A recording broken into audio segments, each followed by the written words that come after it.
안녕하세요. 오늘부터 여러분과 사회조사 분석사 2급 과목을 함께하게 된 김지연입니다. 자, 우리는 사회조사 분석사라는 과목을 앞으로 함께하게 될 텐데요. 저는 여러분들이 기본 개념부터 심화 개념까지 탄탄하게 기반을 잡아가실 수 있도록 알차게 강의를 구성하겠습니다. 여러분들은 제가 구성한 내용들을 잘 따라오시면서 차근차근 공부하시면 반드시 사회조사 분석사가 되실 수 있습니다. 자, 그럼 바로 시작해 보도록 하겠습니다. 자, 첫 번째로 다뤄볼 내용은요. 제1과목 조사 방법과 설계의 첫 번째 챕터입니다. 이름은 통계조사 계획인데요. 그럼 세부 목차 살펴보면서 우리가 무엇을 배우게 될지 알아가 보도록 하겠습니다. 시작합니다. 첫 번째 계인 만큼 제1과목 조사 방법과 설계 관련해서 전체적인 챕터 한번 소개해 보도록 하겠습니다. 오늘 배우게 될 챕터는요, 통계조사 계획인데요. 통계조사 계획은 3가지 주제로 구성이 되어 있습니다. 자, 첫 번째 챕터 통계조사 계획 외에도요, 두 번째 표본 설계, 세 번째 설문 설계, 네 번째 FGI 정성조사, 다섯 번째 심층 인터뷰 정성조사, 이렇게 총 5개의 챕터로 구성된 게 바로 1과목입니다. 자, 1과목은 5개 챕터, 2과목도 5개 챕터, 3과목은 3개의 챕터입니다. 553 구조인데요. 여러분들이 이 553 구조만 마치시게 되면 사실상 사회조사 분석사 2급 필기를 무난하게 마치실 수 있습니다. 자, 그럼 오늘 다루게 될 챕터 1 통계조사 계획 관련해서 3가지 주제 살펴보면요. 첫 번째 주제는 통계조사 목적을 수립하는 것이고, 두 번째 주제는 조사 내용을 결정하는 것이고, 세 번째 주제는 조사 방법을 결정하는 것입니다. 자, 그럼 첫 번째 주제부터 시작해 봐야 되겠죠? 바로 나아갑니다.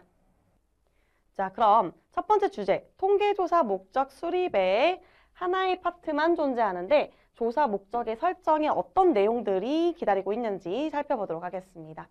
첫 번째 내용은요, 조사 목적의 수립 준비고, 두 번째는 조사 과정, 세 번째는 조사 설계의 이해입니다. 그럼 각각의 내용들 상세히 알아보러 출발합니다. 자, 첫 번째 주제, 통계조사 목적의 수립의 첫 번째 파트는요, 조사 목적의 설정이라고 말씀드렸습니다. 그럼 바로 첫 번째 내용부터 시작합니다.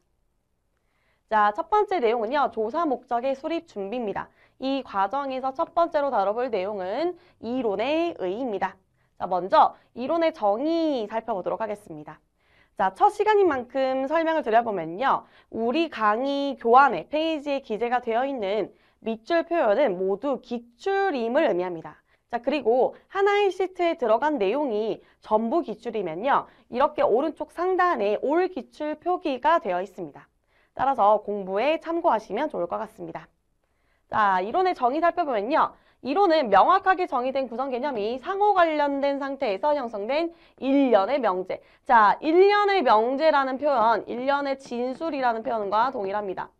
자, 계속적으로 나오는 표현들은 제가 강조해서 말씀드릴 것이기 때문에 그런 부분만 포인트적으로 뽑아가지고 공부를 계속 해나가시면 될 것 같습니다. 따라서 하나의 시트가 전부 기출이더라도 중요도가 조금씩 다르기 때문에 제가 강조드리고 뭐 노란불을 켜놓고 이런 부분들을 더 캐치해서 학습하시면 좋을 것 같습니다. 자, 그 다음 정의 보면요. 이론은 구성 개념을 실제로 나타내는 구체적인 변수들. 자, 변수는 뭡니까? 변하는 수를 말하죠. 베리어블을 말합니다. 변수는 고정된 수가 아니에요. 변할 수 있는 수, 변화 무쌍한 수. 자, 그렇게 생각하시면 되고요. 변수들 간의 관계에 대한 체계적인 뭘 제공합니까? 견해를 제공합니다. 자, 이러한 이론은 개념들 간의 연관성에 대한 현상을 설명해 주기도 하고요. 이론은 체계적이고 연관된 일련의 진술. 자, 일련의 진술이 제가 뭐라 그랬죠? 명제라 그랬죠? 자, 그럼 명제가 뭐기를 계속 강조를 하느냐? 명제는 뒤에 설명드릴 건데 true or false로 나타낼 수 있는 진술을 의미합니다. 따라서 명제는요. 사실상 true or false로 나타낼 수 있는 일련의 진술이다 라고 개념 정의를 하시면 될 것 같습니다. 자, 그리고 개념 간의 관계도 보여주고요. 자, 그래서 관계에 대한 내용 계속 나오고, 우리 개념이라는 뭐 키워드도 계속 나오죠. 그래서 이런 키워드 정리를 잘 해두시면 됩니다. 자, 개념이라는 키워드 얼마나 자주 나왔냐? 구성 개념, 그 다음 또 내려가서 개념들 간에, 또 가가지고 개념 간에, 자, 계속 나오죠. 자, 이론은 그래서 뭐랑 관련이 있다? 일련의 진술, 일련의 명제랑 관련이 있고, 개념과 관련이 있다는 겁니다. 자, 이론은 그리고 팩트, 사실을 논리적으로 설명을 하는데요. 우리가 종종 팩트 체크라는 말을 하잖아요. 그죠? 그 팩트입니다. 이론은 사실을 논리적으로 설명해 주고요. 또한 이론은 경험적으로 검증이 가능하고 일반화된 규칙성을 포함하고 있다는 특징을 갖습니다. 따라서 경험적 검증이 안 되면 이론으로서의 조건이 부합하지 않는다라는 것입니다. 자, 이러한 포인트들 계속해서 다뤄나갈 것이기 때문에 지금은 정의 차원에서 눈으로 익히시는 시간이다라고 생각하시면 좋을 것 같습니다. 자, 계속 나아갑니다. 자, 그럼 앞서 등장했던 용어 정리도 한번 수행해 보도록 하겠습니다. 자, 이론과 관련된 용어로 제가 노란불 켜놨던 것 중에 명제라는 용어, 사실이라는 용어가 있었습니다. 명제는 true or false랑 관련된 진술이다라고 외우시면 되고요. 자, 그럼 한번 정리를 해보면 명제는 참, true나 거짓, false를 판단할 수 있는 하나의 일련의 진술입니다. 자, 그럼 팩트, 사실은 무엇이냐? 사실은요, 직접 경험 및 관찰을 통해 확인 가능한 것이고 기존의 이론을 더 명확하게 만들어주는 것입니다. 자, 그래서 뭐 개념이라는 단어, 명제라는 단어, 진술이라는 단어, 그리고 팩트, 사실이라는 단어가 이론과 밀접하게 연결이 되어 있다는 것이죠. 자, 이런 이론의 기능을 보면요. 조사의 주요 방향을 결정해줍니다. 이론은 주제 선정 시 아이디어를 제공해주는 역할을 하고 있고요. 이론은 조사 전반에 대한 지침, 가이드도 제공을 해준다는 겁니다. 자, 이런 표현들이 올기출 표현이기 때문에 제가 표기해드렸습니다. 자, 지식의 확장 측면도 있습니다. 이론은 새로운 이론 개발 및 가설 설정에 도움이 됩니다. 따라서 유기적으로 연결이 되어 있고요. 뭔가 배타적으로 생각하시지 마시고 이론과 이론은 서로 연결고리가 존재하면 더 좋다라고 생각하시면서 나아가셔야 됩니다. 그래서 새로운 이론도 기존 이론을 기반으로 지식의 확장의 측면에서 다뤄야 한다라는 것이죠. 자, 이렇게 이론의 의의 계속 다뤘습니다. 자, 첫 번째로는 이론의 의의 다뤘기 때문에 두 번째로는 조사 대상의 정의 방법 다뤄보도록 하겠습니다. 자, 정의 방법으로는 크게 두 가지를 소개해드릴 예정인데요. 첫 번째 개념적 정의와 두 번째 조작적 정의입니다. 자, 그런데 개념적 정의, 조작적 정의에 대해서는요. 사실상 이 과목 조사 관리의 자료 처리에서 챕터 4 측정의 타당성과 신뢰성에서 다시금 등장하고요. 해당 부분에서 더 자세하게 다룰 예정이기 때문에 사실상 기반을 만들어 둔다라고 생각하시면 되는 내용입니다. 자, 그럼에도 굉장히 중요한 내용들이 여러분을 기다리고 있기 때문에 나아가 보겠습니다. 먼저 전반적으로 개념적 정의나 조작적 정의를 잘 이해하기 위해서는요. 개념의 구체화 과정이라고 기재해둔 이 프로세스를 무조건 외워주셔야 합니다. 자, 문제를 풀 때 포인트가 되는 부분을 제가 외워달라고 말씀드릴 건데요. 제가 외워달라고 말씀드린 부분들은 기출로 계속 나온다라는 의미입니다. 자, 일단 개념이 존재하면요. 그 개념을 토대로 개념적 정의, 개념화를 하게 되고 그 다음 조작화, 조작적 정의를 하게 되고 마지막은 변수의 측정 과정이 남아있는 것이죠. 자, 이렇게 4단계의 프로세스인데요. 그 중에서 두 번째 개념적 정의, 개념화에 대해 이번 시트에서 알아보도록 하겠습니다. 자, 먼저 의의 보겠습니다. 개념적 정의의 의의 보면요. 조사 대상의 행동과 속성, 사회적 현상을 개념적으로 정의하는 것이 바로 개념적 정의, 개념화입니다. 이론의 개념적 정의는 검증 가능한 2개 이상의 가설이나 명제 간의 관계를 설명하는 논리적 체계라고 불리우고요. 특징적으로는 개념적 정의는 하나의 개념을 정의하기 위해 다른 개념을 사용함으로써 그 자체로 추상적, 일반적, 주관적인 양상을 보이고 있습니다. 자, 그래서 우리가 이런 의의랑 특징을 배웠기 때문에 어떤 예시로 개념적 정의, 개념화를 기억하면 좋은지 한 가지 포인트를 집어드리면요. 자유를 생각하시면 됩니다. 자, 자유에 대한 개념화, 개인이 정보 사회적 제약 없이 자신의 의지대로 행동할 수 있는 어떤 상태를 의미하는데요. 이 자유라는 개념은 추상적이고 일반적인 성격을 갖고 있고요. 각 개인의 주관에 따라서 다르게 이해될 수 있다는 포인트를 갖습니다. 자, 이렇게 개념적 정의, 개념화를 다뤄봤기 때문에 바로 조작적 정의, 조작화로 넘어가 보겠습니다. 자, 이번 페이지에서는요. 조작적 정의, 조작화가 무엇인지 알아보도록 하겠습니다. 개념화 구체화 과정 중에서 세 번째 단계죠. 개념, 개념화, 조작화, 측정 순으로 이루어지기 때문에 세 번째 단계 조작화 시작합니다. 자, 조작화 의의 보시면요. 조작적 정의는 측정을 위해서, 자, 뭘 위해서? 측정을 위해서. 왜요? 측정이 몇 번째 단계? 네 번째 단계잖아요. 그죠? 이 측정을 위해서 추상적인 개념을 보다 구체화하는 과정입니다. 자, 그럼 여기서 키워드는 뭡니까? 구체화라는 것이죠. 그래서 조작적 정의하면 뭐다? 구체화다. 생각해 주시면 되는 겁니다. 자, 조작적 정의는 추상적인 구성 개념이나 잠재 변수의 값을 측정하기 위해 계속 나오죠? 이 마지막 단계인 변수의 측정을 위해서 자꾸 뭔가를 하는 거예요. 측정할 내용이나 측정 방법을 구체적으로 또 나왔죠. 구체적으로 정확하게 표현하고 의미를 부여하는 과정입니다. 자, 이런 조작적 정의는 연구 모형에 제시된 구성 개념을 관찰 가능한 형태로 표현한 것, 즉 무슨화, 구체화하는 작업이란 뜻입니다. 자, 특징적으로는요. 조작적 정의는 실행 가능성, 관찰 가능성이 매우 중요한 포인트고 조사 목적과 관련하여 실용주의적인, 왜요? 실행이 가능해야 되고 관찰이 가능해야 되잖아요. 그러니까 실용주의적인 측면을 포함하고 있다는 것이죠. 따라서 개념의 조작화 과정에서 조작화 과정의 최종 결과물은 수량합니다. 가장 중요한 문장이라고 볼 수 있습니다. 일단은 실행 가능성, 관찰 가능성, 실용주의, 구체화, 측정 이런 포인트 중요하긴 하는데 마지막 결과물은 뭐다? 수량화다라는 게 너무너무 중요해요. 별표 100만 개 쳐야 됩니다. 자, 예시를 들어드릴게요. 개념화, 개념적 정의에서는 자유된 예시를 들어드렸죠? 조작화는요, 스트레스를 기억하시면 돼요. 예를 들면 친구가 저한테 물어봤어요. 너 요즘 스트레스 많이 받아? 이렇게 물어봤는데 그 스트레스라는 건 되게 주관적인 어떤 개념이잖아요. 그거에 대해서 조작적 정의를 어떻게 할 수 있는지 보겠습니다. 스트레스에 대한 조작적 정의 보시면 심리적인 측정을 통해서 진행할 수 있습니다. 개인이 주관적으로 스트레스 경험 척도를 평가하는 건데 1부터 10까지 당신의 스트레스 지수를 평가해보세요라고 표현할 수 있도록 만들어주는 과정인 거고요. 그 다음에 생리적으로도 측정할 수 있는데 스트레스를 신체적으로 측정하기 위해서 심박수라든지 호흡의 속도라든지 이런 거를 의료기기 같은 걸 통해서 측정할 수 있다는 겁니다. 자, 그래서 스트레스에 대한 조작적 정의만 기억하셔도 조작적 정의, 조작화의 과정이 이해가 가실 거고요. 수량화, 구체화 등의 키워드 기억하시면서 기출문제 풀러가겠습니다. 자, 그럼 조사 대상의 정의 방법으로 다룬 개념적 정의와 조작적 정의에 대해서 기출문제 2문제 풀어보도록 하겠습니다. 그 중에 첫 번째 문제입니다. 자, 기출문제의 구성 방법을 첫 번째 강의만큼 소개해드리려고 하는데요. 먼저 기출문제를 어떻게 구분하시면 좋으냐. 우리 보내드리는 교환에서 빨간색 바가 기출 표기가 되어 있는 상태고요. 그 다음에 오른쪽 상단과 왼쪽 상단을 각각 확인하시면서 공부하시는 걸 추천드리는데 일단 왼쪽 상단 부분에는요. 정답률이 60% 미만인 어떤 문제들에 대한 표기가 되어 있는데 이 문제는 그런 부분에서는 해당 사항이 없는 것이고요. 그 다음에 이제 오른쪽 상단 부분은요. 기출 연도랑 회차를 기재를 해드리고 있습니다. 그래서 정보를 드리고 있는 만큼 본인이 어떤 부분이 약한지를 체크할 수 있게끔 정답률로 확인을 하시되 최신 기출 동향을 알고 싶으신 분들이나 아니면 어느 정도 주기적으로 출제가 되는지 알고 싶은 분들은 오른쪽 상단의 기출 표기를 확인하시면 될 것 같습니다. 자, 그럼 문제 보겠습니다.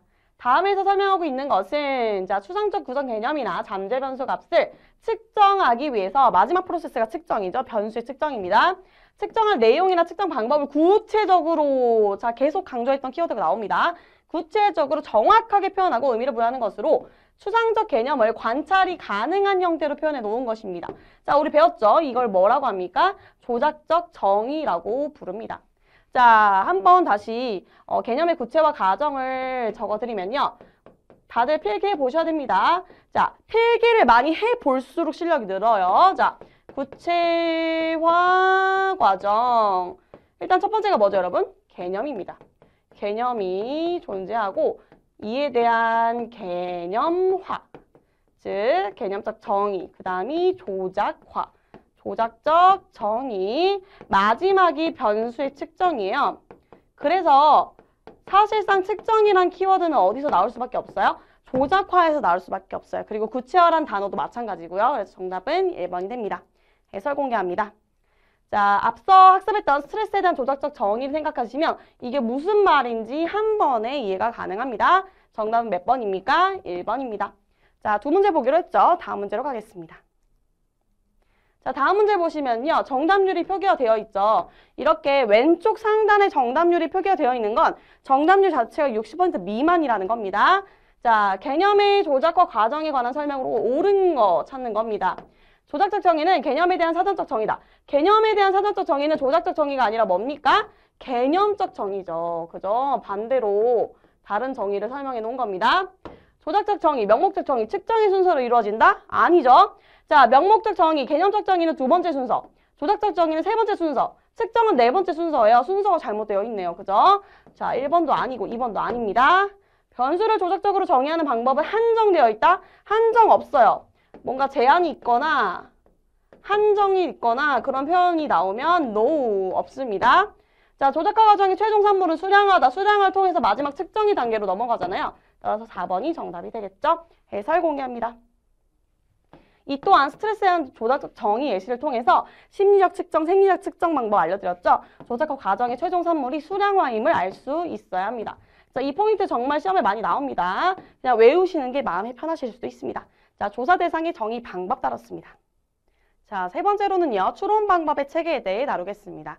크게 두 가지 다룰 예정이고요. 첫 번째가 연역법, 두 번째가 귀납법입니다. 그럼 연역법부터 나아가 보겠습니다. 자, 일단 연역법과 귀납법이 시험에 나오면 굉장히 많은 분들이 어려워하시는데요. 그런 포인트 없애야 됩니다. 어려워하는 포인트 없애드릴 거예요. 자, 암기 포인트를 그래서 제공해드리는 겁니다. 암기라고 이렇게 표기가 되어 있는 부분들은요, 무조건 같이 외워주시라는 부분이에요. 자, 연이가 조관 따라해보세요. 연이가 조관. 자, 시작합니다. 연역법의 의미, 특징, 그리고 과정까지 이어나갈 건데요. 연역법은요. 이론 설정, 가설 설정, 조작과 관찰 및 실험, 가설 검증, 이 이론 형성까지 이루어지는데 연이가 조관에서는 여기까지만 커트해서 암기 포인트를 드린 겁니다. 자, 그래서 이론을 설정하고 가설을 설정하고 조작과 과정을 거쳐서 관찰 및 실험을 통해 가설을 검증하고 최종적으로 이론을 형성하는 과정이 연역법의 전반적인 흐름인 것이죠. 자, 그럼 본격적인 연역법의 의의 시작합니다. 자, 연역법은 이론으로부터 가설을 설정하고 가설의 내용을 현실 세계에 관찰한 다음 자, 다 들어있죠. 그죠? 연이가 조관. 관찰하여 얻은 자료가 어느 정도 가설에 부합되는가를 판단하여 가설의 채택 여부를 결정짓는 방법이다. 자, 전체적인 프로세스를 연이가 조관으로 외워놓으면 이런 문장은 사실상 맞는 말이지 예스 포인트로 가져갈 수 있는 겁니다. 자, 다음 의의 보면요. 일정한 이론적 전제를 바탕으로 구체적인 사실, 팩트를 수집하고 검증하여 다시 이론적인 결론을 형성하고 유도하고 도출하는 방법입니다. 자, 특징 보면요. 이런 연역법은 이론 또는 모형을 설정한 후, 자, 첫 번째 단계가 뭡니까? 이론 설정이죠. 조사를 시작하게끔 되어 있고요. 자, 연역법은 이론으로부터 또 나오죠. 이론을 설정하고 시작하기 때문에 이론으로부터 기대 또는 가설을 끌어내는 것입니다. 즉, 이론으로부터 가설을 설정하고 가설의 내용을 경험적 자료에 기반하여 가설의 채택 여부를 결정한다라는 게 계속적으로 반복이 되고 있죠. 자, 이런 연역적 방법은 이론적 전제인 공리로부터 논리적인 분석을 통해 가설을 정립하고요. 이를 경험의 세계로 투사를 해서 검증하는 방법입니다. 경험의 세계는 뭘 말하는 겁니까? 관찰 및 실험부터 쭉 나아가는 일련의 과정을 의미하는 거겠죠. 자, 그래서 의미 특징 다뤘으니까 이제 과정 다뤄보도록 하겠습니다. 자, 그럼 연역법, 연이가 조관에 대해서 과정 한번 살펴보도록 하겠습니다. 자, 연역법은요, 이론을 설정하고 가설을 설정하고 조작화 과정을 통해서 관찰 및 실험 후에 가설을 검증하고 최종적으로 이론을 형성하는 일련의 과정을 가집니다. 자, 하나하나 스텝별로 살펴보면요. 일단 이론, 법칙을 설정하는 부분에서는 기존 이론에 대한 분석이 필요합니다. 기존 이론과 신규 이론은 유기적으로 연결이 되어 있는 거고요.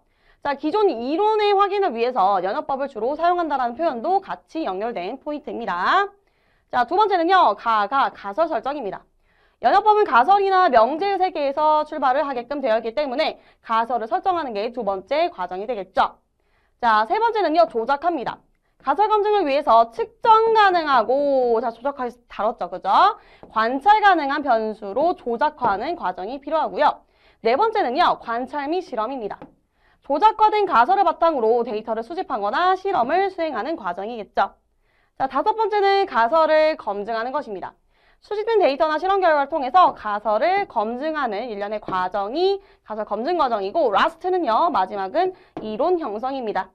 가설 검증 결과를 종합하여 새로운 이론을 형성하거나 기존 이론을 확인하기 위해서 연역법을 사용한다라는 포인트입니다. 자, 그래서 연이가 조관만 외워놔도 술술술 읽혀진다라는 거 느껴지시죠? 자, 이렇게 연역법의 의의, 특징, 그리고 과정까지 다뤘습니다. 나아갑니다. 자, 연역법에 대해서 조금 더 심도 있게 이해하기 위해서 예시 다뤄보도록 하겠습니다.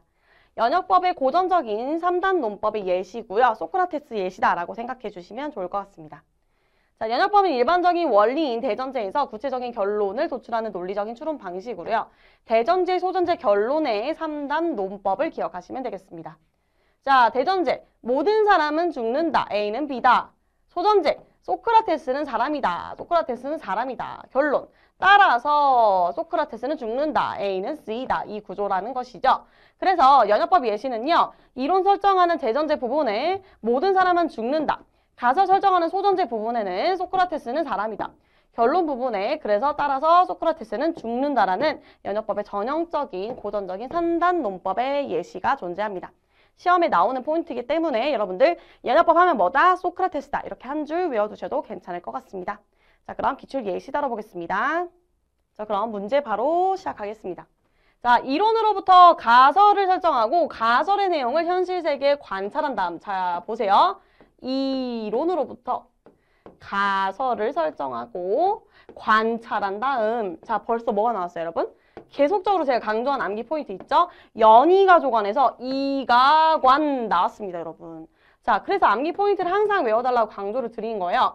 연이가조관 외워놓으면요. 연역법은 이론 형성하고 가설 설정하고 조작과 거쳐서 관찰하고, 자, 이게 전형적으로 문장으로 나타난 겁니다. 이론부터 가설 설정하고 가설의 내용을 현실 세계에 관찰한 다음 관찰에서 얻은 자료가 어느 정도 가설에 부합하는가를 판단하여 가설의 채택 여부를 결정짓는 방법은 그래서 뭔가 여러분? 연역적 방법이겠죠. 해설 공개합니다.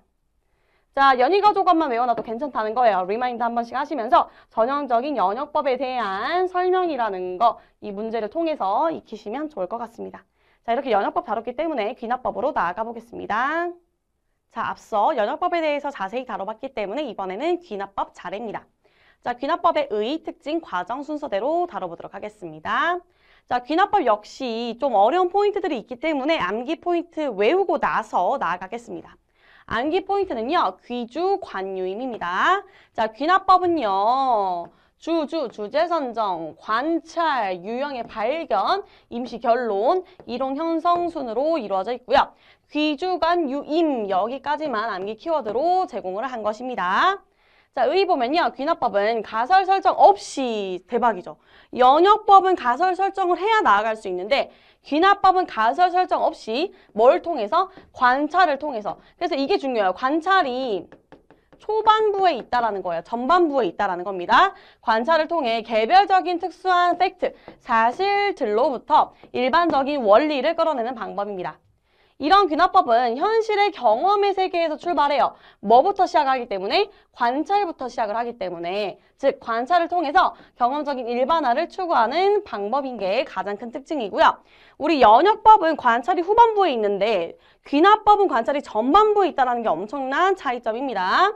자, 특징 보시면요. 구체적이고 특수한 사실, 관찰로부터 일반적인 원리인 일반화를 도출하여, 자, 똑같은 내용이 반복되고 있는 거고요. 결론을 내리는 방법이다. 다 뒤에가 중요합니다. 즉, 현실 세계에 관한 관찰을 통해 경험적인 일반화를 추구하게끔 되어 있는 거예요.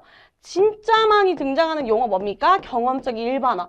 경험적 일반화. 자, 귀주 관유임으로 충분히 설명 가능한 내용이고요. 즉, 귀납법은 경험의 세계에서 관찰된 많은 팩트, 사실들이 공통적인 유형으로 전개되는 것을 발견하고, 유형의 발견하고, 그리고 이들의 유형을 객관적인 수준에서 증명하는 것을 의미합니다. 자, 그럼 귀납법의 의미 특징 다뤘으니까 과정 다뤄봐야 되겠죠? 계속 나아갑니다. 자, 그럼 귀납법의 과정 다뤄보도록 하겠습니다. 귀납법은요, 주제 선정, 관찰, 유형의 발견, 임시 결론, 이론 형성순이라고 말씀드렸죠. 첫 번째 단계 주제 선정입니다. 조사자가 관심 있는 사회적 현상이나 문제를 구체적으로 정의하여 조사 가능성을 고려해 신중하게 결정하는 단계고요. 자, 2번 관찰은요. 관찰된 사실 중에서 공통적인 유형을 발견해내야 되기 때문에 객관적으로 이를 증명하기 위해 통계적인 분석이 요구된다라는 포인트도 같이 알아주시면 좋을 것 같습니다. 자, 유형의 발견 중간 정도 단계죠. 수집된 데이터를 분석하여 일반적인 패턴이나 유형을 찾아내는 단계입니다. 자, 네 번째 임시 결론인데요. 발견된 패턴을 바탕으로 일반적인 결론이나 이론을 도출하는 단계고요. 마지막 라스트는요. 이론을 형성하는 것입니다. 검증 결과에 따라서 가설을 수정하거나 새로운 뉴 이론을 도출하는 단계라는 것이죠. 자, 이렇게 귀납법의 과정 다뤄봤는데요. 예시도 다뤄봐야 되겠죠. 연역법의 예시로는 소크라테스 예시가 있었다라고 하면 귀납법의 예시로는 까마귀 예시를 기억하셔야 됩니다. 자, 이게 무슨 말인지 알아보겠습니다. 첫 번째 예시입니다. 까마귀 색깔이랑 주제를 선정해요. 왜냐? 첫 번째 단계가 뭡니까? 귀납법은 주제를 선정하는 거예요. 자, 주제가 뭐예요? 까마귀의 색깔은 아마도 검을 것이다 라는 겁니다. 자, 주제를 선정했으면 까마귀 한 마리를 딱 관찰을 해요. 까마귀 검네? 자, 한 마리만 관찰한 상태에서 2마리, 3마리, 4마리, 99마리까지 나아갑니다. 까마귀가 계속 검다라는 걸 관찰을 계속 한 다음에 이제 결론적으로 모든 까마귀는 검을 것이다 라는 결론을 내는 거예요. 자, 관찰을 통해서 결론을 내는 겁니다. 관찰을 통해서 주제 선정하고 관찰을 통해서 결론을 내는 그런 과정을 의미하는 겁니다. 자, 그래서 우리 이런 귀주관유의만 외워놔도 까마귀 예시가 당연히 귀납법일 수밖에 없구나라는 걸 알 수 있겠죠. 만약에 외우기 어려우신 분들 이렇게라도 외우세요. 귀가 까맣다. 뭐 이런 식으로라도 외우세요, 여러분. 자, 까마귀 예시는 엄청나게 기출에 많이 나오기 때문에 반드시 학습을 해두셔야 됩니다. 자, 두 번째 예시입니다. 소득 수준과 출산력의 관계를 알아볼 때 모든 조사 대상자의 소득 수준과 출산 자녀 수 간의 관계를 살펴본 후에 개별 사례를 바탕으로 어떤 일반적인 유형을 찾아내는 방법은 바로 귀납법이라는 겁니다. 자, 그럼 이 지금 코멘트 문장에서 주제 선정은 어떤 포인트예요? 소득 수준과 출산력의 관계를 알아보는 게 주제고요. 자, 관찰은요. 모든 조사 대상자의 소득 수준이나 출산 자녀 수 간의 관계를 관찰하는 거예요. 이미 데이터로 다 존재하겠죠. 소득 수준. 다 나라가 관리하고 있는 데이터고요. 자, 출산 자녀 수도 마찬가지고요. 그죠? 데이터가 존재를 합니다. 자, 유형의 발견, 개별 사례를 바탕으로 일반적인 유형을 발견해내는 과정입니다. 그래서 귀납법의 예시로 까마귀 예시는 꼭 외워주시고요. 귀주 관유임 리마인드 하면서 문제 풀러가겠습니다. 자, 그럼 문제 보겠습니다. 개별적인 사실들로부터 일반적인 원리를 이끌어내는 방법이 무엇이냐? 1번 출원법, 2번 연역법, 3번 귀납법, 4번 삽입법. 자, 여러분들 이런 키워드가 짧게 나왔다라고 해서 더 당황하시는 분들 당황하지 마세요, 여러분. 우리 까마귀 예시 다뤘지 않습니까? 까마귀의 색깔은 아마 검을 것이다. 주제 선정하고 까마귀 한 마리 봤네? 검네? 2마리, 3마리, 99마리, 다 검네? 개별적인 거죠. 개별적인 까마귀, 개별적인 사실들. 까마귀 한 마리 검고 99마리까지 검네? 자, 개별적인 사실들로부터 일반적인 원리. 그래서 결론은 까마귀가 검다라는 결론을 내는 거잖아요. 자, 전형적인 어떤 설명이니까 귀납법에 대한 설명입니다. 자, 그럼 해설 공개합니다. 귀주관유임을 외워놓으면 쉬운 문제고요. 귀납법에 대한 설명이고 까마귀 예시를 통해서 까마귀 색깔 주제 선정하고 까마귀 하나, 까마귀 둘, 까마귀 99까지 개별적으로 모두 검습니다. 개별적인 사실들 체크가 되죠? 그러면 일반적인 원리, 까마귀의 색깔은 검다라는 원리를 이끌어낼 수 있다는 것이죠. 전형적인 귀납법에 대한 설명입니다. 자, 이렇게 귀납법 다뤄봤으니까 이제 일목요연하게 정리해봐야 되겠죠? 자, 그럼 연역법과 귀납법 비교하러 가겠습니다. 자, 그럼 연역법과 귀납법에 대해 모두 다르기 때문에 비교해봐야 되겠죠? 일단 관계에 대한 이야기부터 해보도록 하겠습니다. 사회과학 이론과 조사는 연역과 귀납의 방법을 통해서 연결됩니다. 연결고리가 있다는 거 되게 좋은 표현이죠. 그래서 이 둘은요, 대비되는 장단점으로 인해서 상호 보완적인 관계가 형성되어 있습니다. 자, 수행 순서로 비교를 하게 되면 연역법은 가설 및 명제의 세계에서 이론 설정, 가설 설정, 조작과 관찰 및 실험, 가설 검증, 이론 형성 순으로 연이과 조관이라는 거를 알아주셔야 되고요. 그 다음 귀납법은 현실의 경험 세계에서 출발합니다. 주제 선정, 관찰, 유형의 발견, 임시 결론, 이론 형성. 그래서 귀주 관유임이라고 외워주시라고 말씀드렸죠. 그죠? 이런 암기 포인트는 무조건 외워서 가야 시험장에서 편합니다, 여러분. 자, 그럼 이렇게 비교를 해봤기 때문에 연역법과 귀납법을 비교하는 기출문제 풀어보도록 하겠습니다. 자, 그럼 연역법과 귀납법을 비교하는 문제 풀어보도록 하겠습니다. 정답률이 낮은 편입니다. 1과목과 2과목은 비교적 정답률이 높은 편인데 어떤 내용만 나오면 정답률이 낮아진다 이런 이제 느낌이 있는 거죠. 연역법과 귀납법이 특히 그렇습니다. 우리가 연이가조관, 귀주관유임만 외워놔도 맞출 수 있는 내용이 정말 많은데 그런 암기 포인트를 외워놓지 않고 시험장에 가면 사실상 문장으로 우리가 문제를 접하잖아요. 절대적으로 빠르게 풀 수도 없을 뿐더러 정확하게 풀 수가 없어요. 그렇기 때문에 그런 정확함, 신속함을 원해서 우리가 암기 포인트를 외워둔 겁니다. 자, 그럼 나아가 보면서 얼마나 암기 포인트가 유용한지 활용해 보도록 하겠습니다. 자, 문제 보면요. 연역법과 귀납법에 관한 설명으로 옳은 거, yes 포인트를 찾는 겁니다. 연역법은 선조사 후에 이론의 방법을 택한다. 자, 연이가조관 적어보면요. 연이가조관 연역법 자체는 가장 첫 번째 단계가 뭡니까? 이론 설정. 얘보다 앞선 단계에 서 있는 대상 자체가 없어요. 따라서 선 조사 후에 이론의 방법을 택한다? B 아니겠죠? 이론의 방법, 이론을 설정을 하고 연이가 조건이니까 이론 설정하고 가설 설정하고 조작가하고 관찰하고 이렇게 나아가는 순서를 갔는데 갑자기 뭔가 선행해서 이론보다 앞서 있을 수가 없다라는 거예요. 그래서 선 조사 후 이론의 방법을 택하는 게 아닙니다, 여러분. 자, 방향성 굉장히 중요하다는 걸 느껴지실 거고요. 자, 연역법과 기납법은 상호 보완적으로 사용할 수 없다. 제가 말씀드렸죠. 연역법의 장단점, 기납법의 장단점 때문에 상호 보완적으로 잘 사용된다라는 거예요. 그래서 이런 표현들 NO 하셔야 돼요. 아닙니다. 상호 보완적으로 잘 사용됩니다. 3번 보면요. 기존 이론 확인을 위해서는 자, 뭔가 이론에 대한 단어가 나왔어요. 연역법을 주로 사용한다. 맞는 표현이죠. 그죠? 자, 초기 단계의 이론을 설정하기도 하지만 사실상 연역법 전체의 내용을 보시면요. 우리가 기존 이론을 확인하는 과정이 포함이 되어 있어요. 자, 이런 포인트를 기억을 해놔야 예스 포인트, 그죠? 드디어 찾았구나 라고 외칠 수 있겠죠?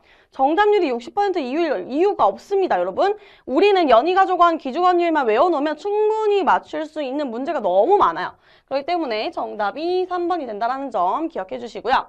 4번 보면요. 연역법과 귀납법의 선택은 조사의 용이성에 달려있다. 제가 이런 말 한 적 있나요? 용이성? 그런 말 한 적 없습니다. 자, 그럼 뭐에 달려있을까요? 연이가 조관, 귀주관 유임, 수행 순서나 목적에 달려있겠죠? 프로세스를 쭉 안내를 드렸잖아요. 그죠? 그런 순서나 목적에 의해서 연역법, 귀납법을 선택할 수 있다는 겁니다. 그래서 용이성이 아니라 조사의 목적이라든지 수행 순서가 더 훨씬 중요하겠죠. 그래서 우리가 암기 포인트로 외워놨던 것 자체가 수행 순서이기 때문에 4번에 대한 이해를 그 부분으로 하시면 될 것 같습니다. 해설 공개합니다. 자, 해설 보면요. 연역법은 일반적인 기존 이론을 특정 사례에 적용해보고 유효한지를 확인 및 검증하는 방식이기 때문에 유일한 예스 포인트가 몇 번입니까? 3번입니다. 자, 그럼 다음 문제 보겠습니다. 자, 두 번째 문제입니다. 추론 방법의 체계에서 연역법과 귀납법을 비교하기만 하면 사실 정답률이 낮아진다는 거 느끼실 수 있을 거예요. 이 문제도 정답률 60%입니다. 우리가 연이가 조관, 귀주관 유임을 안 외워놓으면 사실상 시험장에서 틀릴 확률이 굉장히 높다는 것이죠. 자, 우리는 맞출 수 있기 때문에 함께 나가보겠습니다. 자, 퀘스천 보면요. 연구 방법으로서의 연역적 접근법과 귀납적 접근법에 관한 설명으로 틀린 거. 이번엔 아닌 거 찾는 거예요. 1번. 연역적 접근법을 취하려면 기존 이론에 대한 분석이 필요하다. ES 포인트. 방금 앞서서도 강조를 드렸습니다. 기존 이론이란 표현이 연역법에서 나올 수밖에 없는 이유가 연이가 조관 형태를 따르기 때문에 무조건적으로 기존 이론에 대한 내용이 나오면 연역법 오케이 맞는 내용이지 라고 체크해 주셔야 됩니다. 자, 1번은 그럼 예스 포인트 맞는 이야기고요. 자, 2번 보면요. 귀납적 접근법은 현실 세계에 대한 관찰을 통해 경험적 일반으로 추구한다. 제가 계속 강조했던 게 뭐냐면 관찰이 전반부에 있는지 후반부에 있는지를 강조드렸어요. 연역법은 연이가 조관 후반부에 있고요. 그 다음에 귀납법 자체는 귀주관 관이 두 번째 단계, 즉 전반부에 있어요. 그렇기 때문에 귀납법 접근법 자체가 현실 세계에 대한 관찰을 통해서 경험적인 일반화를 추구한다는 이 포인트 자체가 예스 포인트가 될 수밖에 없는 거예요. 자, 그럼 앞서서 연이가족원 적어봤으니까 귀주관유임도 적어봐야 되겠죠? 귀주관유임. 자, 귀납법은 주제를 선정하고 관찰을 하고 유형의 발견을 통해 임시적인 결론에 이른다라는 겁니다. 물론 마지막 과정인 이론 형성은 별도로 공부를 해두시면 좋은 포인트고요. 따라서 관찰이라는 포인트가 전반부에 나옵니다. 현실 세계에 대한 관찰을 통해 경험적인 일반화를 추구한다는 부분까지 기재가 되어 있는 거죠. 예스 포인트입니다. 3번 보면요. 사회조사에서 연역적인 접근법과 귀납적인 접근법은 자 드디어 또 나왔어요. 계속 나오죠. 상호보완적이라고 말씀드렸습니다. 상호보완적으로 사용된다. 그럼 예스죠. 그죠? 아니다. 상호보완적이 아니다. 이런 표현들은 틀린 표현이고요. 상호보완적으로 사용된다. 예스 포인트입니다. 자, 4번. 근데 4번밖에 안 남았어요. 그래서 답은 4번이 되겠죠? 연역법 접근법은 탐색적인 연구에, 귀납적 접근법은 가설 검증에 주로 사용됩니다. 자, 가설 검증에는 어떤 게 사용됩니까, 여러분? 연역법이 사용되죠. 그죠? 연역법은 가설을 설정하는 것부터 시작하잖아요. 자, 연, 이, 가, 조, 관. 연역법은 이론을 설정하고 가설을 설정하고 쭉 나아가면서 가설 검증한다고 말씀드렸습니다. 귀납적 접근법이 아니라 연역적 접근법이라고 기재가 되어 있어야 하겠죠. 정답은 4번입니다. 해설 공개하겠습니다. 자, 4번이 될 수밖에 없는 이유, 가설 검증이 주로 사용되는 것은 연역법 접근법입니다. 연역적 접근법은 이론으로부터 가설을 설정하고 가설의 내용을 경험적 자료에 기반해서 가설의 채택 여부를 결정하는 방법이고, 귀납적 방법은요, 현실의 경험 세계에서 출발해서 관찰을 통해 경험적 일반화를 추구하는 방법입니다. 따라서 틀린 설명은 몇 번밖에 안 됩니까? 4번밖에 안 된다는 겁니다. 자, 이렇게 두 번째 기출문제 풀어보았습니다. 자, 드디어 조사 목적의 수립 준비, 마지막으로 다룰 내용은요, 조사 목적의 의의입니다. 바로 시작합니다. 자, 내용 자체 굉장히 심플하죠. 이 한 페이지가 전체적인 내용을 다 담은 페이지이기 때문에 이 페이지만 견디면 이번 강의 끝나게 됩니다. 조금 더 힘내도록 하겠습니다. 자, 조사의 목적은요, 현상을 탐색하고, 기술하고, 설명하고, 평가하는 것입니다. 그럼 각각 어떤 내용을 담고 있는지 확인을 해봐야 되겠죠. 먼저 탐색부터 보겠습니다. 탐색은 아직 잘 알려지지 않은 현상이나 문제에 대한 예비적인 조사를 통해 가설이나 조사 문제를 설정하는 것입니다. 자, 그럼 기술은 뭘까요? 기술 통계량, 기술 통계학 이런 거 들어보셨는지 모르겠지만 이 과목 자체가 통계적으로 어떤 현상을 기술하는 그런 일련의 요약 통계량이나 뭐 평균 분산과 같은 그런 이야기를 하는 건데 이제 그런 내용을 생각하시면 돼요. 기술 통계량도 descriptive statistic이라고 해가지고 descriptive, description이라는 표현과 유사한 표현을 사용하기 때문에 여러분들이 지금 우리가 통계학과 관련된 자격증을 공부하고 있기 때문에 이런 포인트도 알아두시면 좋을 것 같습니다. 자, 그래서 기술이라는 거는 현상을 있는 그대로 묘사하고 특성을 파악하는 것입니다. 자, 기출 예시 보면요. 유권자들의 대선 후보 지지율 조사가 기술에 해당됩니다. 자, 세 번째는요. 설명입니다. 현상의 발생 원인이나 변수들 간의 관계를 규명하는 건데 쉽게 생각해서 변수, 관계, 규명이 설명이다라고 이해해 주시면 될 것 같고요. 예시 보면은요. 시민들이 왜 담뱃값 인상에 반대하는지 파악하고자 하는 조사가 해당됩니다. 그 다음 이제 마지막이 평가인데요. 평가는 특정 프로그램이나 정책의 효과를 평가하는 것을 의미하고 예시 보시면 현재의 공공의료 정책이 1인당 국민 의료비를 증가시켰는지 조사하는 것이 평가에 해당됩니다. 즉 정리를 하면요. 조사의 목적은요. 현상을 탐색하고 기술하고 설명하고 평가한다라는 것입니다. 자, 그럼 이와 관련된 기출문제 풀어보고 이번 강의 마무리하도록 하겠습니다. 나아갑니다. 자, 그럼 앞서 다뤘던 조사의 목적 관련해서 기출문제 풀어보도록 하겠습니다. 자, 문제 보면요. 조사 연구의 일반적인 목적과 가장 거리가 먼 거, 아닌 거를 찾는 겁니다. 자, 1번 현상의 설명 나왔었죠. 2번 현상의 탐색 나왔었죠. 현상의 학습 3번 나왔습니까? 나온 적이 없습니다. 자, 이런 거면 사실상 외우고만 있어도 풀 수 있는 문제예요. 그런데 반대로 생각하면 외우지 못했다라고 하면 시험장에서 한참을 고민해야 되는 문제입니다. 따라서 이런 포인트는 기억하고 가자는 겁니다. 자, 그래서 네 번째 보시면 현상의 기술까지 기재가 되어 있네요. 정답은 3번이 되겠죠? 해설 공개합니다. 자, 조사의 목적은요. 관심 있는 사상 및 현상을 탐색하고 기술하고 설명하고 평가하는 것입니다.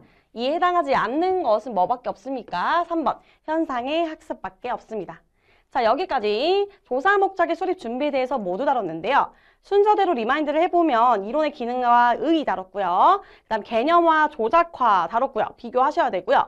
그 다음 연역법과 귀납법 다루고 마지막으로 우리가 조사 목적의 의의 다뤘습니다. 자, 이렇게 하나의 강의가 끝이 났는데 여러분들이 얼마나 잘 정리하면서 공부하느냐에 따라서 사실상 시험장 들어가기 앞서서 한 번 더 상기할 수 있는 어떤 요약본 같은 걸 만드실 수도 있을 것이고 아니면 제가 드리는 교환을 통해서 짤막하게나마 본인이 공부할 수 있는 포인트를 적어가면서 우리가 공부할 수 있는 핵심 부분들을 많이 살려가지고 시험장에 가자는 겁니다. 자, 이렇게 첫 번째 강의를 모두 마치면서 여러분의 열공을 응원하겠습니다. 수고 많으셨습니다. 박수 한번 치고 마무리하겠습니다. 감사합니다.